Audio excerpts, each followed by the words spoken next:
How you doing? Great to see you. Have a seat. So super excited. We have Sergeant Alex Bejarano with us. I had the privilege of doing some vision correction surgery on, which we'll talk about in a second. First of all, thank you so much for your service, keeping our community safe, keeping us safe, putting yourself at risk. And so, how are you doing today? I'm good. Good. Yes.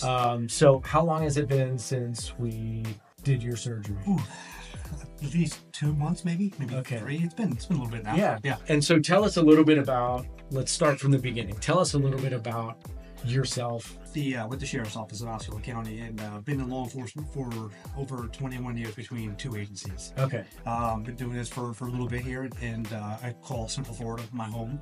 I've noticed that my vision has unfortunately have been decreasing as the years go by, so I just wanted to check this out. Yeah. And you've had LASIK before. I have. I had it, so I was in the military and got out, and I think maybe in mid-20s I got LASIK. Yes. Okay. Prior to having LASIK, you were nearsighted, so Yes, you I were was. wearing contacts or Yes. glasses. Yeah, my entire military had contacts and glasses. Okay. Obviously, with your line of work, probably a big hindrance to have glasses, or even depending on the environment, maybe the contacts are drying out or those types of things. For sure.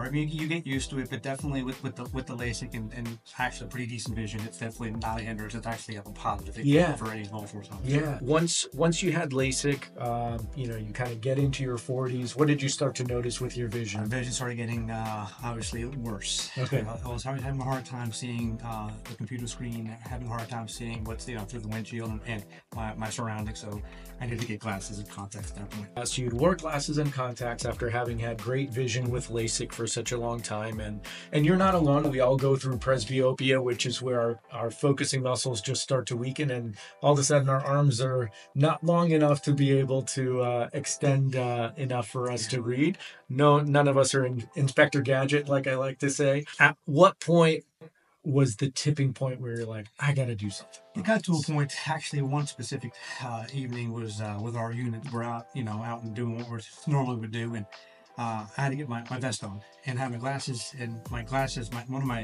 of the arms had broken off. Okay. Trying to put my vest on as fast as I could to try to get to where I needed to get to with my unit, and it became a hindrance. Yeah. Honestly, So I got the glasses back on and did what I had to do safely, but it became a hindrance more than anything. Okay. How was that your kind of initial experience? What were you expecting for me to say, like, let's do a LASIK touch-up, or what were you expecting? I didn't know what to expect, to be honest with you. I got the information about coming over here.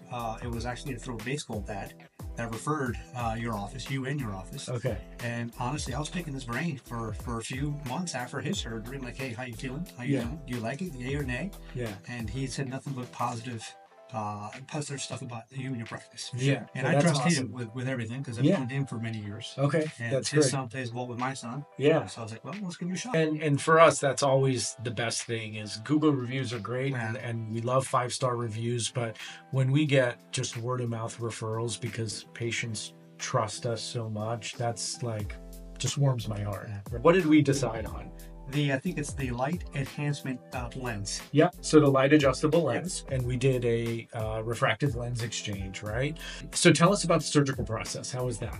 So in the beginning, I was actually not knowing what I was getting myself into other than YouTube videos. Yeah. I was like, at first, it was a little bit intimidating. Yeah. Honestly, it was a little bit not knowing what we're getting myself into. So a little bit nervous. As we went through the procedure and the post-op, it was pretty easy, actually. Yeah. So one of the biggest reasons why we chose the light adjustable lens for you is because you did have LASIK before. We have a lot of lens options available, and some lens options don't give the greatest quality of results when patients have had LASIK before.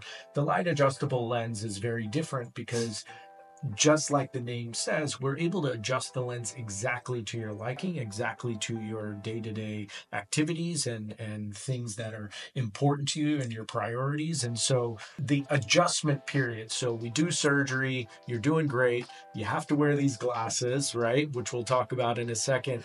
And then we do these adjustment periods over the course of maybe, 3 to 6 weeks to get you exactly to where you I think want. mine was 5 weeks, I believe. Yeah. Yeah. So how are those adjustment periods?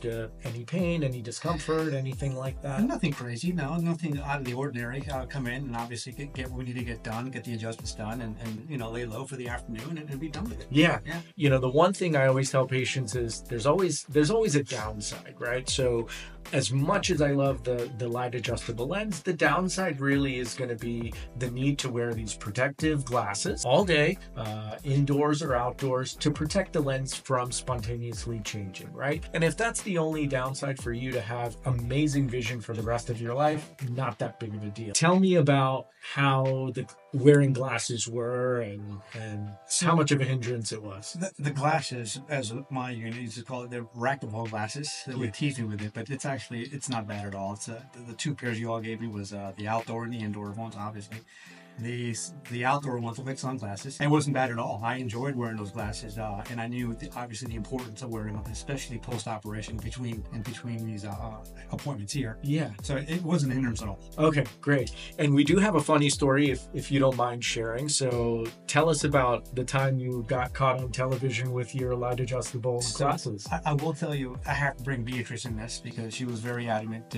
She's very specific about making sure these glasses are on. One of our partners with the agency had found somebody with a warrant, a pretty valid warrant, and wound up chasing across our county into the next county, and multiple agencies were involved. And this entire time, I had to make sure that my glasses, my goggles are on. Yeah. Because I'm going to get Beatrice aggravated. Right. So we eventually caught the guy in a different county. They wound up crashing into a tree and whatnot. And I was caught, me and obviously multiple other agencies and other officers and deputies, they were caught on TV.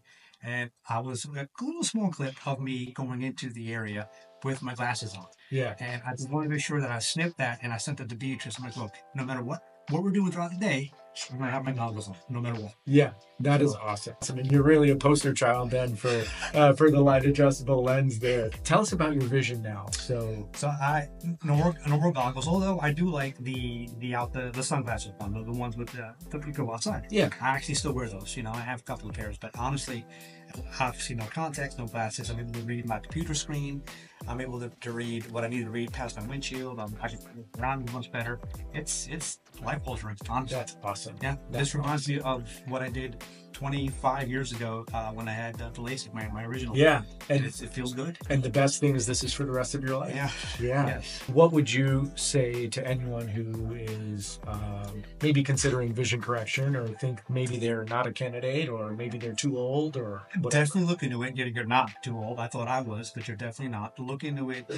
Obviously, go on the websites, do your research. Ask people that have gone through this before. Reach out to me and anybody else who's been through this, and it's definitely a positive experience. Awesome. Well, I really appreciate your trust in us, and appreciate you coming and sitting here and chatting, and I love that you're seeing so awesome. Well, thank you for what you do and your staff, because this has definitely been a positive experience for me. And I just talk high praises of you. Anybody that asks what I went through. No, I appreciate that. So. And again, thank you so much for keeping us safe. And we'll see you soon. Yes, sir. Okay.